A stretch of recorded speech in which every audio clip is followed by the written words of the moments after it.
Je dirais non. Le Cameroun n'est pas prêt à remporter le CHAN.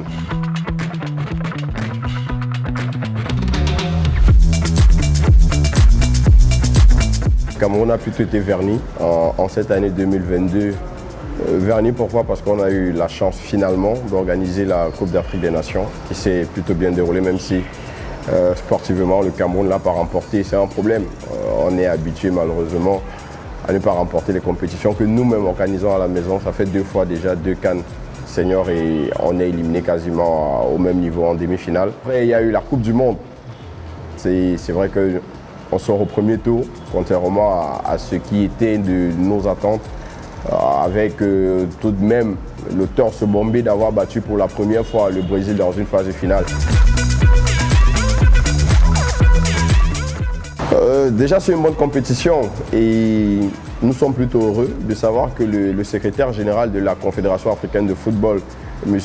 Véron Mosengo, a annoncé lors d'un échange avec les hommes de médias que le CHAN, contrairement à ce qui avait été annoncé, ne sera pas annulé. C'est une compétition sur laquelle la CAF compte s'appuyer pour développer le football local africain et c'est une très bonne chose. Après, c'est une compétition qui vient permettre aux footballeurs locaux de rêver.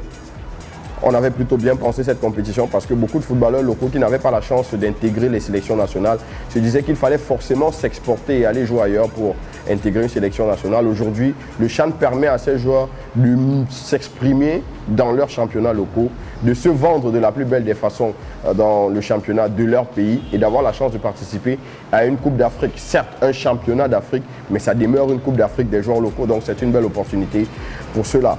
Maintenant, c'est une compétition qui pour le moment, et ça relève un tout petit peu le niveau du championnat de chaque pays.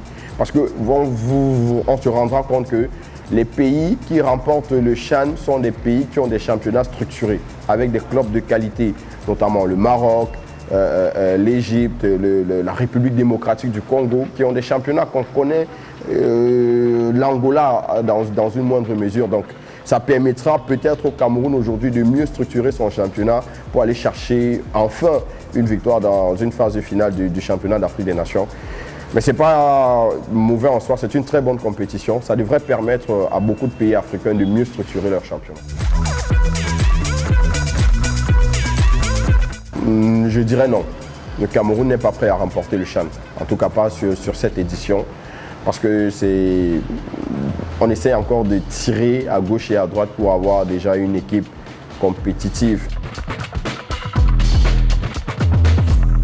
On a un bon groupe quand on regarde le championnat camerounais qui est achevé. Parce que quand on regarde le groupe du CHAN, on se dit que le sélectionneur Alioum Seydou a fait sa liste par rapport à la saison écoulée, non pas par rapport à la saison en cours, parce que s'il fallait parler de la saison en cours, vous verrez que le meilleur buteur du championnat n'y est pas.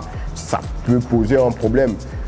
C'est un tout petit peu ambigu, mais ça pourrait s'expliquer avec le fait qu'il ait choisi de faire sa liste sur la saison écoulée. C'est pour ça qu'on va retrouver un gardien comme Jourdain Baïnassem, actuel gardien du Canon de Yaoundé, mais qui a plutôt fait une très belle saison avec les Astres de Douala.